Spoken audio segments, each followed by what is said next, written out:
Undeterred by Brexit or the COVID-19 pandemic, technology firms in London attracted $10.5 billion in venture capital money last year, a new record for the UK and Europe. Fintech financial technology firm Revolut, electric vehicle maker Arrival, and renewable energy provider Octopus Energy led the capital's tech firms to new highs according to a report released on Thursday, the 14th of January, from the Mayor of London and Dealroom.co. London is the global tech capital of Europe, says Sadiq Khan, the Mayor of London.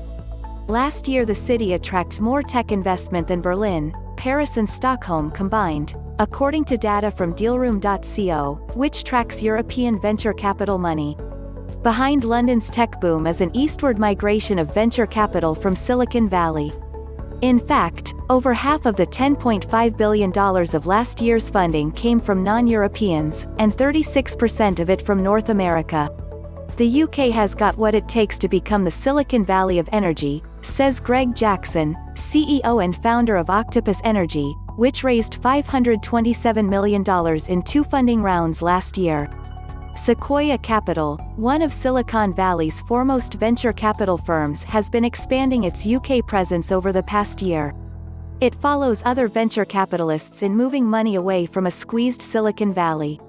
The amount of venture capital investment in San Francisco fell by a quarter between 2019 and 2020, while in London it remained steady. It's interesting to see the venture capitalists not just putting capital into funds but setting up teams in London to do their European investment operations, says Laura Citron, CEO of London & Partners, the Mayor of London's international trade and investment agency. That's what we've seen with Sequoia, for example. That looks like a trend that will continue. On a global level, London was placed fifth when ranked by venture capital funding amounts by Dealroom.co. It was a mere $100 million behind Shanghai.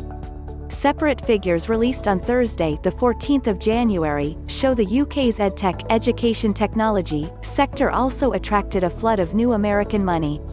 British edtech firms grew by 72% last year, while in the US they fell by 12%.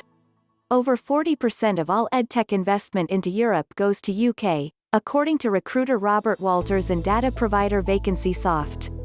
This was largely driven by COVID-19, which acted as a hyper-accelerator for the market, says David Roberts, CEO of online educational platform, KidsLoop. London has its tech doubters, however. Venture capitalists are always looking for an exit, when they can sell their stakes onto somebody else either privately or through an IPO, initial public offering. But in London there are fewer of these. If we want to do even better, we must address how we help growing tech companies to make the transition from private ownership to public markets, says Saul Klein, co-founder of LocalGlobe, a venture capital investor. In the US,